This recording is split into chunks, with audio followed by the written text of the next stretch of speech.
Yeah, I'm not afraid of technology, and I'm not wowed by it and controlled as easily by it.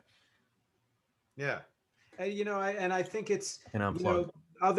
there are people who, if you live off the grid, fine, that's totally fine, whatever that means to you. But I think if you don't, if you're part of the world, I don't think it serves to be a technophobe. But we need to have enough Right. skill and presence of mind to find that balance where the people I know who there are people I know who are like, oh, I had to turn my Facebook account off for 6 months or something like that. And that's fine. But to me, what that means is they're allowing technology to control them But I've got to, yeah, go ahead. vice versa. And if you have that Oh, presence of yeah. mind, And I've got to announce that. good. Right. Yeah. Yeah. You can't just not use it. You have to, I got to deactivate it. But then I've got to let everybody know I'm deactivating it. And then I got to reactivate it to make sure 2 days from now that I'm not here. By the way, the week later, by the way, just so you all know, I'm not using this. But wait a minute. While I'm here, I'm going to check these messages and make a couple posts. I'm deactivating it again. All right. Yeah. Yeah. Brilliant. Hope that works for you. But yeah, yeah, that's silly. Yeah. Why bother? Just stop using it, and go use it when you have to. Why does it have to be cut and dry? And what just to get back to the music real quick, what it seems to me then with the way you're doing music, yeah, that's that thing, is that you've kind of done in music what you hope people do in life, which is you have found a way to use technology, digital music, and industrial elements, dance and house and all of that, and meld it with the organic and even bring some of that into the organic nature of music. And yeah, that seems like almost like a story in itself that you're telling with the way you do music. Correct. And adding to that, and also adding to the thing that we talked about with the fast food version, one of the problems with creating a market for quickly ingestible art that is then spewed out like a stomach virus, are things like these streaming services, which are very lo-fi. They don't represent the music very well. If you were to A/B it, even with an MP3, which is lo-fi, you'd hear a difference, even to an untrained ear. But regardless, it's gotten people even further than what happened with iTunes, where we're going to sell a song for $1 and the artist gets, whatever small percentage, and it's a really crappy quality thing, and you don't even own the MP3 that you've downloaded. You're borrowing it from us for the term.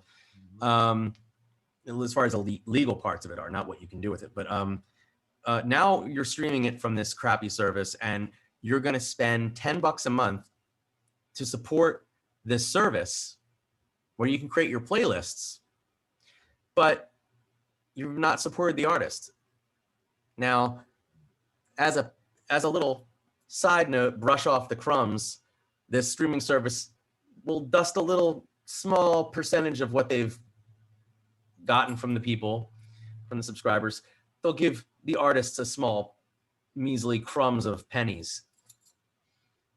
And that's created a very tough reality for artists. Yeah. There's a lot of people that are very excited about it because to them, they were never making money on their music prior, or they're making so much that because they're getting a lot of views that for them it's decent. But overall, it's trained people not to pay for art, to just pay for the vehicle that delivers the art. Yeah. And that's the unfortunate thing, because again, it's the whole fast food thing. I need it instantly. And it's unfortunate. And there's days where I'm like, well, I want to get my music on there too. But then I think about it, I'm like, well, in the long term, we're only damaging the art form. And a lot of younger people and a lot of people say, you're not hip to it. That's the old way of thinking. Yeah, it's an old way of thinking, but it's also what's fair. And just because you can steal something and give someone who's the you know, people are allowing you to steal it. It's not like this company's coming on board and taking your music, but people are allowing their art to be given out there for a very, very low percentage when it doesn't need to be. You have great places out there like Bandcamp, for example. Yeah. And their percentage is very small because they're doing a good thing for you. And mp3.com was around 20 years ago and more. Yep. And they were able to give people, I mean, maybe they gave too much and maybe that's why they're not around. I don't know. But I certainly made a lot of money on mp3.com. Yeah. And I didn't even have a ton of, I mean, I guess I had a decent amount of following, but it can be done where people make a lot of money and it's fair for everybody involved. And I find that what's happening right now is you have a very horrible system and it's training people that this is what art is. Art is just completely disposable. I'll pay the service fee for the distribution network because I've got to get it on my phone. Yeah. You know. Do you think it's possible for artists to change that?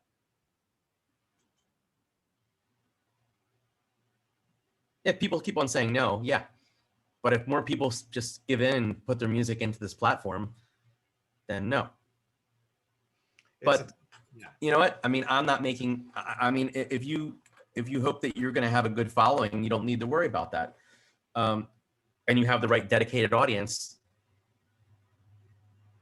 You know, there's a lot to be said for exposure on platforms like that, but there's other platforms out there that can provide for exposure, and hopefully those things will work for you.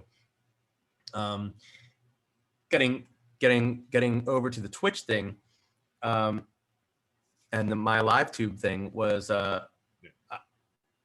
along with being a musician, like I said, I love listening to music, and one of the things that I did for many years was I would spin music so I could share what I liked with other people. So, you know, mixing it with, here's some songs I know you like, and now I'm going to introduce you to some new things that are similar that you probably don't know yet, and we're going to educate you on something, and maybe I'll play you something that was related to something, or maybe you just didn't know about this thing, or hey, these people collaborated, how about that? And that's what I did for years. And when during the pandemic, I found myself on this gaming platform, Twitch, and I was seeing there were people were DJing on there and Zoom and all this other stuff. And I'm like, well, Zoom is kind of weird for that, but Twitch is nice because you have multiple places you can go to. It's like going to you can check out different club nights almost, and there's chat rooms like there used to be back in the day, and people are communicating and sharing information. And I started thinking, well, I can do that too. And I have my own spin on it because there's a lot of music history that I know about that I think a lot of people would be interested in learning. The background of what artists became in what band, or this song is actually a cover of that song. Did you know that this song was a cover? I mean, a lot of people don't even know things like I Want Candy as a cover or something like that, or what songs Led Zeppelin stole their career, you know, their thing from, or whatnot. And so I started doing these shows where it's like edutainment, you know, it's you're educating and you're entertaining, and they've been really successful. And we've created a very nice community of wonderful people that are also avid music lovers, and then bringing people on board to do music festivals online. And we'll have things where we did one called the Swirly Fest recently, which is a shoegaze and trip hop ethereal world music kind of mixture. So and we had 30 something DJs, and we had one the month before, which we're about to do again, which is awesome. OSEM, Old School Electronic Music. And that's going to be a 3-day online music festival. The last one was over two. And it brings a lot of people from all over the world together, and people are sharing music from the past, but also educating you to different things you might have missed. Wow. Maybe they'll tell you some stories about things. It's been a lot of fun. I love that. You're And it's a way to you're sharing good music, and anybody can do that, but you're using it to, like you said, to educate people, to say it's like these, if you like this, then you'll like this, but you're doing it with the knowledge of what right. I love that. Right, and it's tailored to the people, and we have interaction, so people shift what happens. I do a night every Thursday, which would start out as a sort of a Depeche Mode night, and we would play requests as well as really rare stuff. And my connection with the band and all that, I was able to get a bunch of different rare things and whatnot. And on my show, we're interviewing Martin's daughter. She has a band and whatnot, and called the Weird Wolves. But so that show started, but what we've recently been doing is we'll play covers and strange things. We'll do like a gong show, and people can interact on there. So people drive it. But I've also set up a poll on our Discord, our community message board, and people can vote on what artists we're going to feature each week. So last night they had the option of the options were, it was Dead Can Dance and hang on. Yeah. It was Dead Can Dance and Prince and whatever. But it wound up being a Bowie night. And so we did all David Bowie stuff and played David Bowie covers and collaborations he'd done. And some people probably didn't know that Bowie, had done a lot of collaborating with obviously Brian Eno, but Iggy Pop as well. And then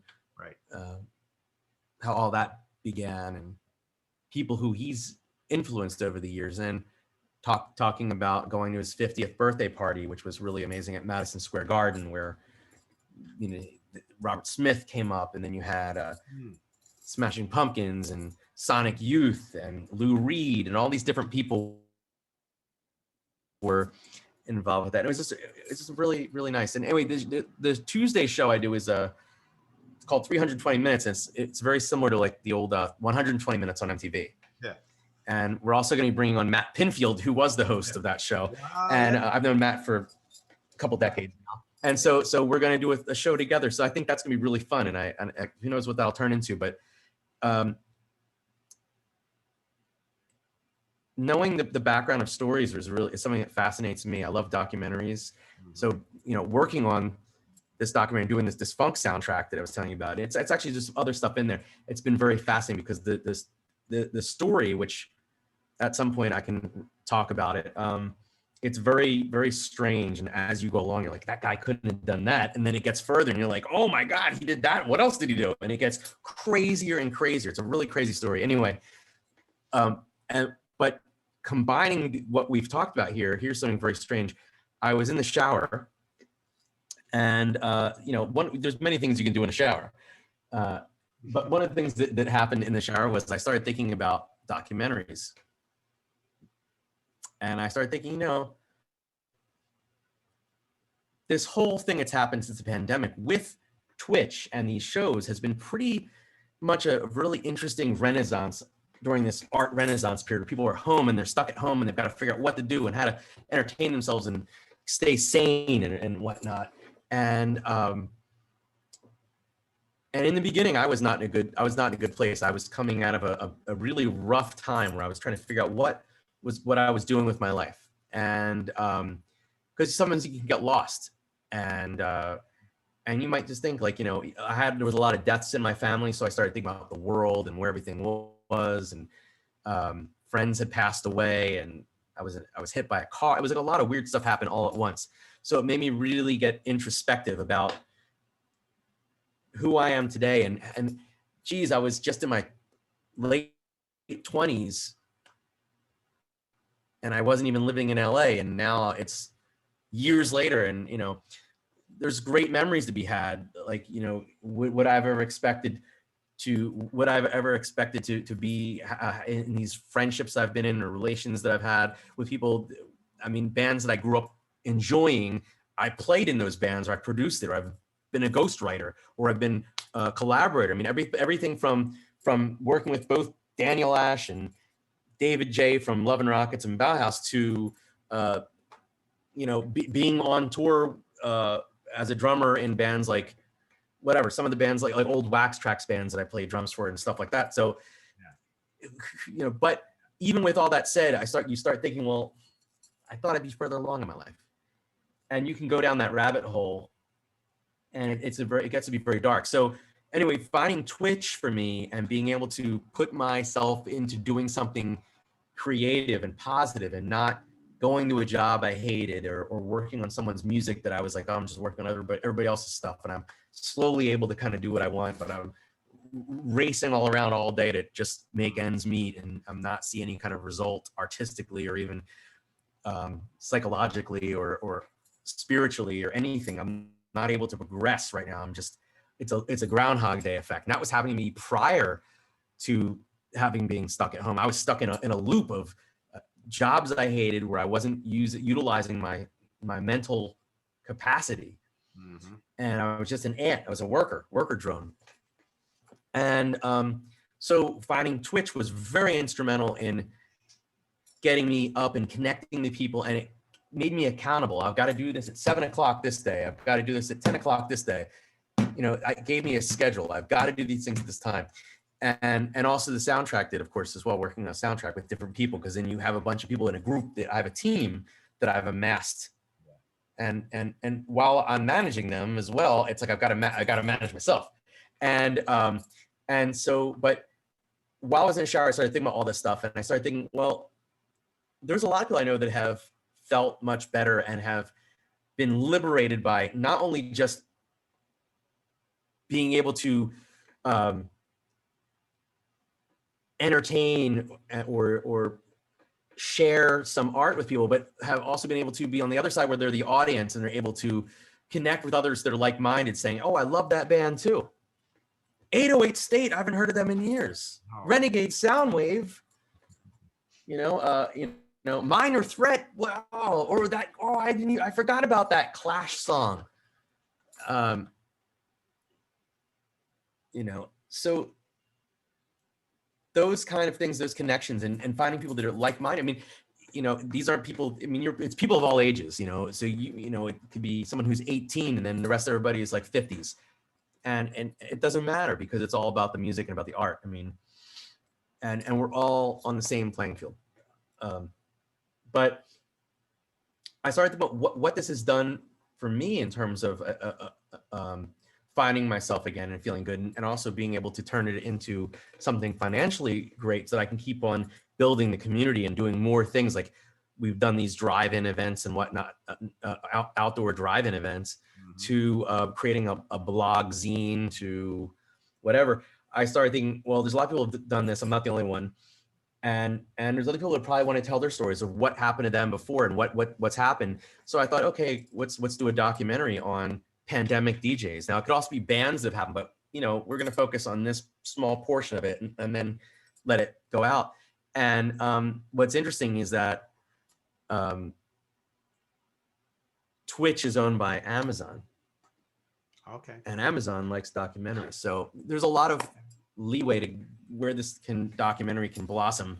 Yeah. So it's been really nice, and I've started formulating what needs to be discussed on it and what the focal points will be. I mean, you obviously get the point of where I believe it's going to go anyway, but it's about interviewing people who've maybe lost loved ones during this time, or been through bad illness during the summer, who are fearing for their lives, but the music kept them sane, or knowing that they could tune into a station and there was 50 to 100 people hanging out, listening to music that they love and they could connect with. Even it was just simple, like, hey, how's your day today?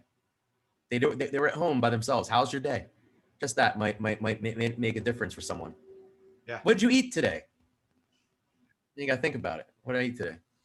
Well, I had a date egg chocolate nacho brownie and vodka sandwich. And I don't, there was weird stuff that I was hearing about during the beginning of the pandemic. People were just like going rating their stuff. They were like up in there, and but I mean, also the art thing that happened, the explosion was nice. We mentioned Not-So Ebb earlier. I mean, when I'm really in pain or depressed, I try to come up with something funny, and every once in a while something's funny, and it makes me laugh, and I sometimes can make other people laugh, or maybe just groan. I don't know, but either way, you get a good response of some sort. Even though like, oh, it's a dad joke. I'm like, well, I don't have kids, but I guess it works. All right, maybe that's why I have bad dad jokes.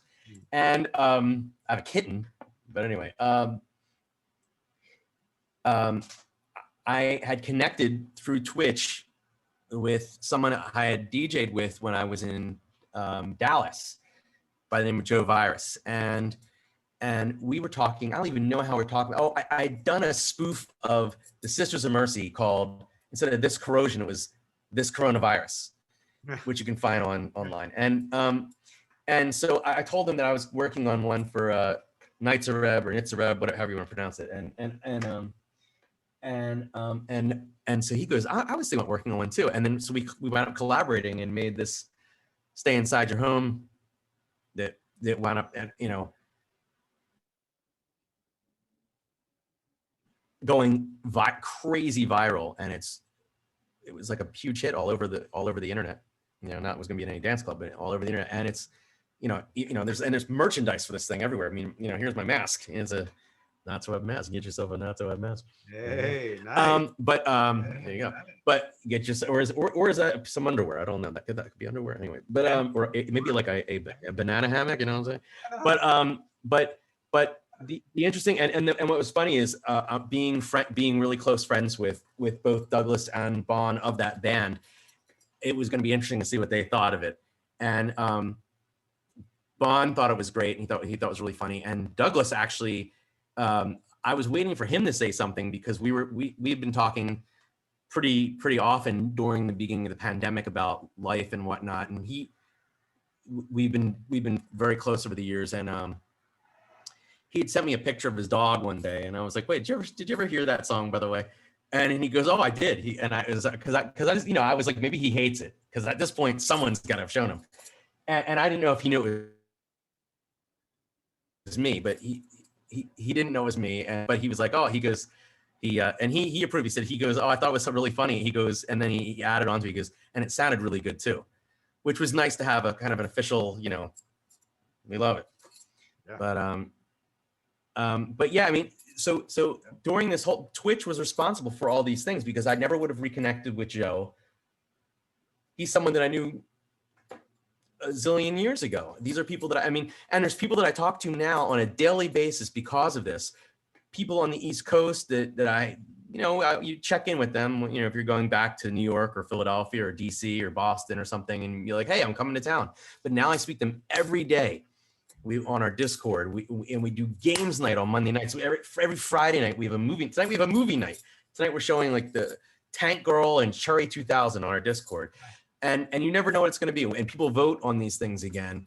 And we've created communities, and it's very special. And again, we're creating something that you can feel, and you feel good, and it helps you. And again, it's like the music where you create something where you can walk away with it and have a good feeling. And to me, that's really good art, is when you feel something. Some people say, well, there's no bad art. No, I mean, I think there's bad stuff because intention's part of it too, but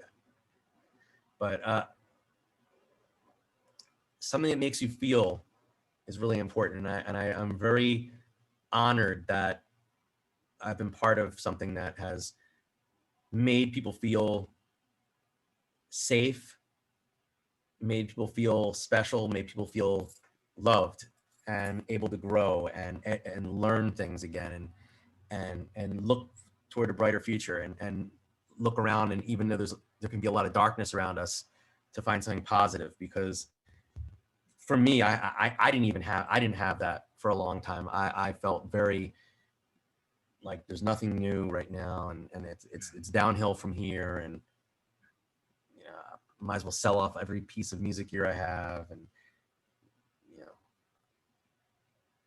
it came down to the last hour of me almost getting rid of my recording studio last year. It was crazy. It was crazy, and I'm so glad that I didn't.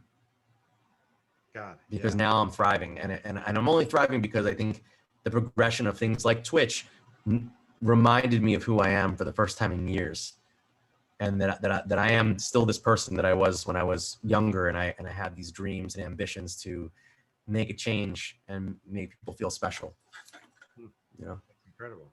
Yeah. So that makes me really, and that's why it's very special for me and important for me to share this story, because there's a lot of other people that have no doubt been in the same situation and needed someone to talk to in the middle of the night. Well, I'm excited. As an outlet. Whenever it comes together. I think that the greatest point there, and maybe the turning point, is something that I had to learn even a couple of years ago with my soon-to-be wife, which is you can talk all you want about. Congratulations. Thank you. You can talk all you want about reaching the world and with your art and you know, communicating and connecting, but unless you are actively trying to, you know, make those connections and talk to people and find common ground with people, whether it's music or something else, you won't really get there. So your efforts creating this Twitch, and then what came of it, and what you're doing after, all comes from that. You can only, you know, people who self-produce can often end up feeling pretty isolated, and kind of need to force themselves out of that very comfortable pocket, or you get disillusioned, you get disconnected, and that's exactly what you did. Yeah. Yeah, I mean, you could be smiley and like running around, and then as soon as the cameras are off and you're off stage, you're like, It was like the opposite of that frog, where it's like, hello, my lady, hello, my lover, hello, my ragtime gal, like up on stage. And then as soon as the audience would appear, he'd be like, really? That's right. Yeah, Michigan J Frog. Yeah, And that's how I felt. Like I'd have to go places and put on a nice face, and then I'd come home and I'd be like just miserable, and I'd be just watching mindless. Well, I shouldn't say I was watching some good programming, but there was no output. It was just input, and I was learning a lot about technology, and I was always, because I love art in general. Like like I said, I just loved it, and just new stuff all the time, and also old stuff, and just learn and review old stuff too. It's not like I'm not gonna listen to stuff I was into, but anyway, but yeah, yeah, you gotta, I don't know, what am I trying to say? I guess it's important to connect with people is really what it comes down to, and make people feel good, and you to feel good, and be proactive, and don't get stagnant. Yeah. That's, if there's anything. I'm sure there's a better way to tie that in a bow, but that's what I got. Good bow. I like it. I'll take it. Which brings me to where, I guess, I don't know. I guess I make the time here, but where we make the time. But I feel like this is a good time to wrap our conversation, because We're the music makers. Yeah, what a better way, what a better message to end with. But before we end, you know, there may be something you want to say, and I want to hear it. But I have two questions, or I have a comment and a question.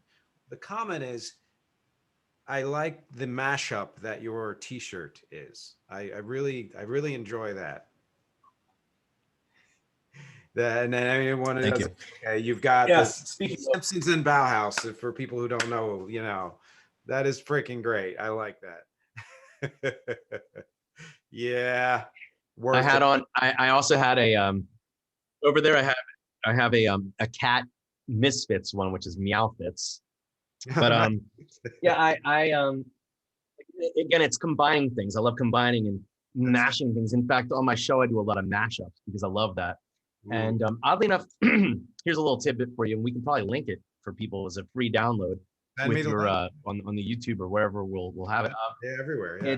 It's one of the earliest known mashups, which was something I did before they were called mashups, and I had taken the Humpty Dance, going back to see how we bring it all back together from Nothing But Trouble. Yeah. The Humpty Dance, bring it all the way back to Shok G, the other Shok, and I took the Humpty Dance and mixed it in with Nine Inch Nails Down in It, Shake Your Rump from the Beastie Boys, Human Resource, The Dominator, and The Choice Is Yours by Black Sheep, and there's a bunch of other pieces in there. And had I had been DJing this thing for a while and just kind of mixing things up. And then at one point, I cut the pieces up, and this is prior to a lot of the technology being a lot easier as it is today with programs like with Elastic Audio, like ASCII, not ASCII, Ableton and Live and all of them that do the same thing at this point. But it was prior to all that, and so I did this little mashup, and it kind of went pretty nutty back then. And but again, it's about combining art forms and doing something new with them, and I love that. And bands like Neat Beat Manifesto, who have been instrumental in my world as mentors. Jack Dangers is another person who has, like Art of Noise, where they would take something over here that you wouldn't expect to go with something over here, and let's put them together, and then we have something new. And that to me is true art. Whether it's like a Duchamp creation or a Dali, where you're like, well, that's not supposed to go like that. It becomes something that does go like that, because eventually people learn that works, and it trickles into the mainstream at some point. Absolutely. But but that's where I love stuff like that. I love stuff that's forward thinking, and I love stuff that mixes things you didn't expect. I do that with words all the time. It's what makes me tick. Is that now just coincidentally, when I reviewed your album last year, or whatever I did with it, I was also a couple of episodes later or prior to that, I reviewed an album by a band called Pop Will Eat Itself. Do you remember them? Funny you mentioned that. I just got an email from Clint earlier this week. And I've known Clint throughout the same period of meeting Matt Pinfield. And we actually had been set up to do work together for his debut record that was going to come out on Nothing Records, which was Trent Reznor's label through Interscope back in the late 90s. And that's a whole other discussion. But Clint did wind up, during that time, had started working with his buddy Darren, who had a movie, an independent film called Pi, which then blossomed to a big thing. And Darren Aronofsky's become a pretty big name since. And Clint has garnered the status of being a well-known and well-reputable composer. And he worked with Duncan Jones as well, who's also known as Bowie. And who's also a very nice person. And he did Moon, and he's done a bunch of other things, Murder by Numbers and whatever. But yeah, so Clint's done a lot. But they were also big. They were a big catalyst to what would come of what I did as an artist.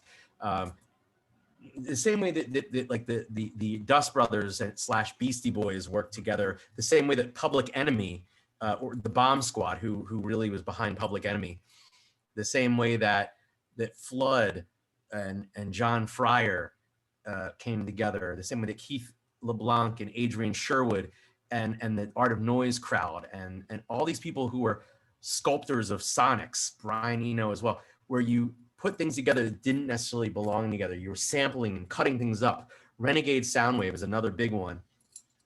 And you have all these artists where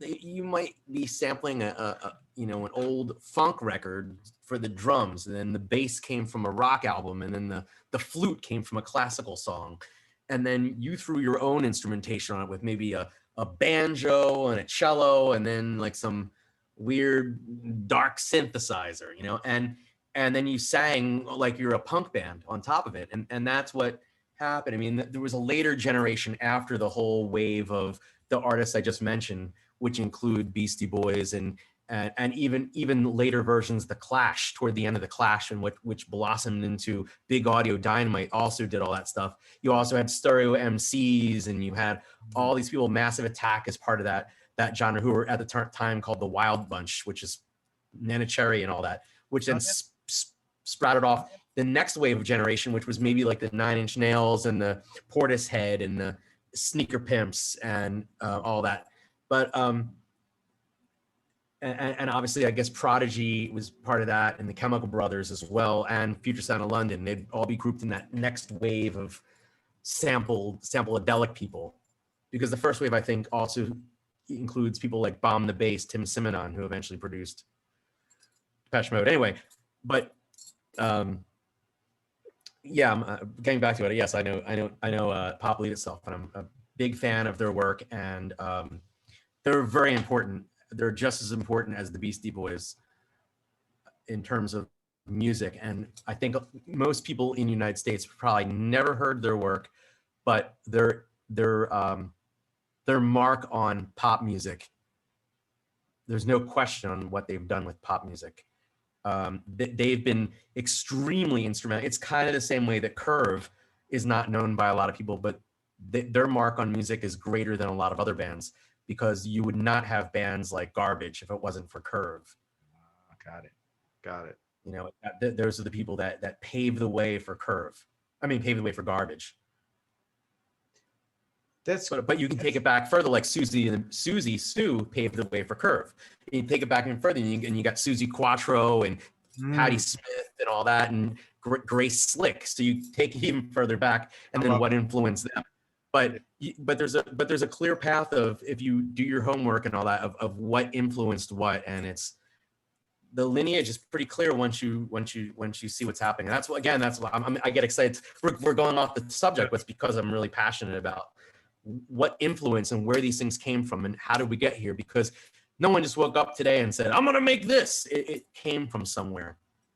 Well, that is the subject to me, because you're finding connections that other people might not see, and that's something that's it's like hugely exciting. In when I started this podcast, it came from a blog that I had, which was just me wanting to talk about my music collection and find a way to connect it and show this influenced me in a certain way, and I was, hoping that people would listen to the well-known artist and then listen to a song that I had created with my band or solo.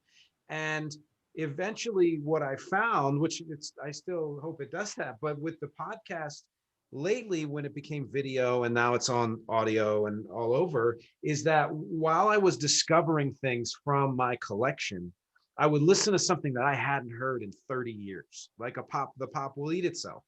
Bought it in college, loved it, had a couple of their albums, and then lost track of them, never listened to them again. And then I listened to it, and I think that episode of the podcast was actually subtitled or something. It had to do with the fact that when I listened to PWEI, I was really struck by how much of what they did ended up showing up in pop music years later. And to hear that connection, and to be able to see, like, holy shit, and that was not the first time it happened, and not the last. There was, I've done that with early They Might Be Giants or Big Audio Dynamite, and just the way that those bands did things before other people did them. And yes, you're right, they came from somewhere. There were bands that did elements of that beforehand, but the way they did it just was like this, kind of reverse echo of what would come later, that ended up being not indie or underground. It took over the pop world. And I just love that. I love that. That's why I'm glad you went down that road. Thank you. Yeah.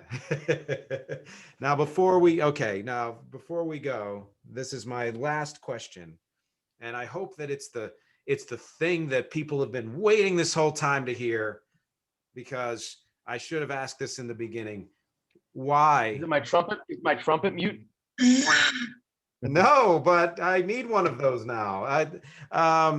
Why are you called Shok? Well, that's an interesting one. So this, and it's funny because this goes back to David Bowie. In 1987, I went to see the Glass Spider Tour. It opened, it was at the Veterans Stadium in Philadelphia. Yep. And opening was Tommy Conwell and the Young Rumblers, followed by Squeeze. And then David Bowie. And he had a giant stage set up, and he did magic tricks and made someone levitate and all that. On that tour was, I believe, was it a young Steve Vai? Who was that on guitar? But I know Peter Frampton was also in the band. But anyway, this fellow comes out. Oh, first I hear this weird, what sounds like a violin. And then I heard what sounded like a guitar doing call and response with his violin. Then all of a sudden this dude walks out with spiky hair and sunglasses, and it's just one guy on a guitar going crazy. And he had like one of those little microphones that comes around the headset. And he was, and in every once in a while he would just scream out the word "shock." But it echoed, and I was like, that's kind of powerful. And I didn't think anything of it. And then years later, when I was doing a project, I figured, all right, let's call this project Shok. And I started performing even though my music wasn't necessarily like techno per se, although I guess it kind of was, I was performing at raves and big music festivals. And people would forget my birth name, and they were starting to call me Shok. Or I'd call them up and they wouldn't know who I was when I'd mention my name. And so I just started saying, yeah, hi, it's Shok. And then my friends, as a joke, when we'd be out, would call me Shok. And it just stuck. So it's been 30 something years now with that, pretty much almost that name. And so that's where that comes from. That's the history. Cool. Yeah. And it, to the point where my mom became known in parts as Shok Mom. Nice. I think that was her screen name for a while. Oh, that's very cool. I like that. And is that? But so that's, yeah. Is your birth name not something that you share just for privacy reasons, or how does that work? At this point, it's something that I doesn't even. It's not even. When I hear my birth name called, I don't even turn around because I don't. I've been Shok longer than I've not been Shok at this point by far. Yeah. So it's a long time. Yeah. I don't even think about it. What about this? Is just for me, because this is how it all started. Where does Zeitmal come from?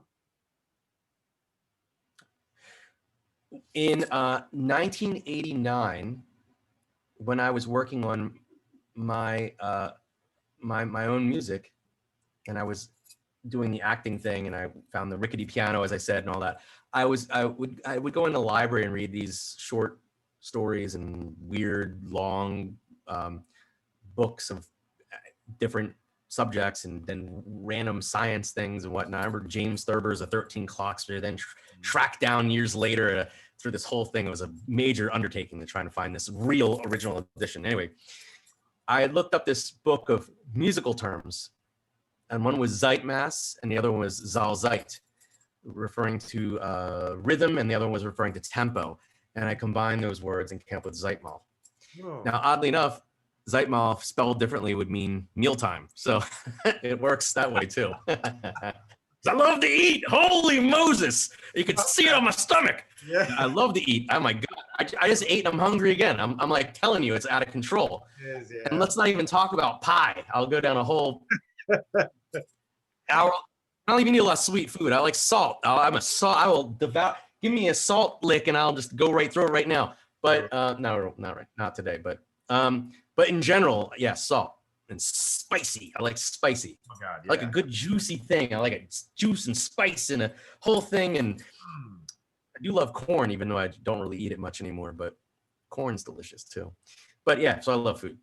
Food is amazing. I'm gonna have to look up that now, mealtime, because yeah, I have a bit of a food obsession myself, so that might come in handy. Is there anything that you would like to say before we wrap up? Anything you didn't promote? Well, first of all, thank you for your time. Thoughts? You're welcome. It would thank you for being here. I will have to say, and people will already know this once I edit it, this is going to be a 2-part interview. So we went places, and I'm going to make it digestible. Not 1 minute, but 1 hour. We went places. Okay. Good. I like it. They can handle it. Give people some stuff, they'll handle it.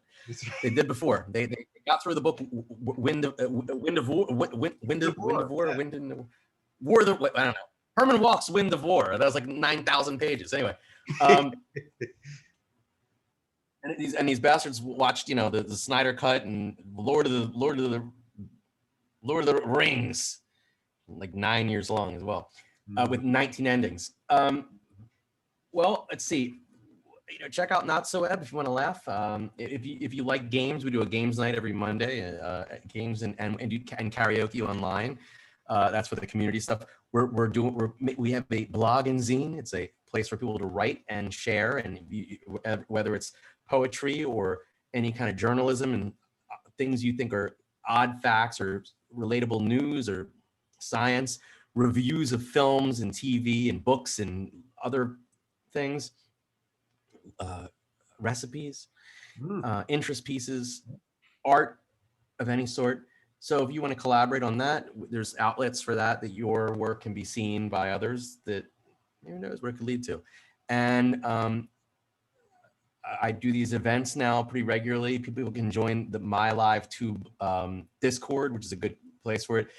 You can find us on Facebook.com/MyLiveTube. Great.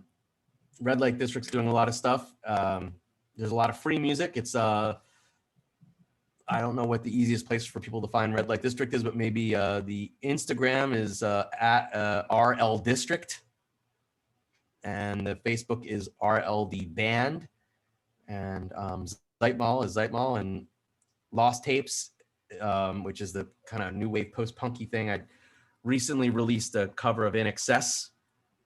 Yes. And that's on, and that's on the Instagram, it's Lost Tapes 007. On the Facebook, it's Lost Tapes Band. Okay. And then there's Emmett Peels, which is the ambient stuff. EMIT Peels, Peels. I'm producing the new Pierce record. Some people might remember a band called Cherry Bomb. She was the singer in Cherry Bomb and lead guitarist and main songwriter. Working on her record. The soundtrack for, I don't know what I don't know what I can say about this documentary that I'm doing a soundtrack for, but I will say that it will be out at some point. If you connect with me online, you'll hear more about it. I have an NDA, so I can't really talk too much about that one, but you do know about Pandemic DJs, which is my own documentary that I'm working on. And if people who are watching this have been affected by online stuff and it being a positive influence or a negative, as well as Twitch in particular, please contact me directly because I want to hear what your stories are. We may want to interview you. It'd be nice to connect with more people that have been affected by Twitch. That's great. That's amazing. That's the best answer to that question I've ever gotten. And I hope that any link that you did not share with me, you will send to me, because I want to include all of that. This is just for people who don't know this podcast. Yeah, the Twitch link. The Twitch. Yeah. Go ahead. Yeah, the Twitch link is twitch.tv/MyLiveTube. Yeah, and there's the train again. And Mondays are the games and karaoke night, which we do on Discord right now. It's not back on Twitch yet. Tuesdays is 320 minutes, which is the MTV style program where we go back through the history. They're serious right now. Oh, yeah. Thursdays is request mode. Fridays is movie night. Every Saturday late night, I do a show called Midnight Salad, and that's streaming late for night owls. And sometimes we go so late that it becomes the morning stew, streaming early for daywalkers. So you never know what you're going to get. A lot of really crazy music videos, some short bits, some history.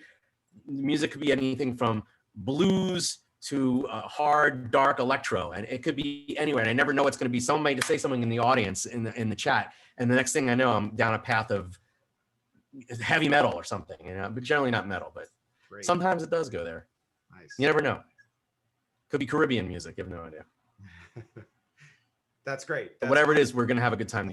We're going to explore things. You're doing so much, and I love it. I love it all, and I've checked out some of it, and I have to say, for anybody who hasn't, just pick a link down there and start somewhere, because it's worth taking this trail, the Shok trail. And yes, this will be on YouTube. It'll be on all the streaming services, just audio only. It's going to be pretty much anywhere you would normally find a podcast, and the links will be there too. Shok, thank you for spending all this time with me. I really appreciate it. You're welcome. Yeah. Excellent. You're welcome. And thank you to everybody out there who has listened and watched and clicked and subscribed and shared, and my Patreon patrons and everyone who is a part of the Music Is Not a Genre family. We will see you soon.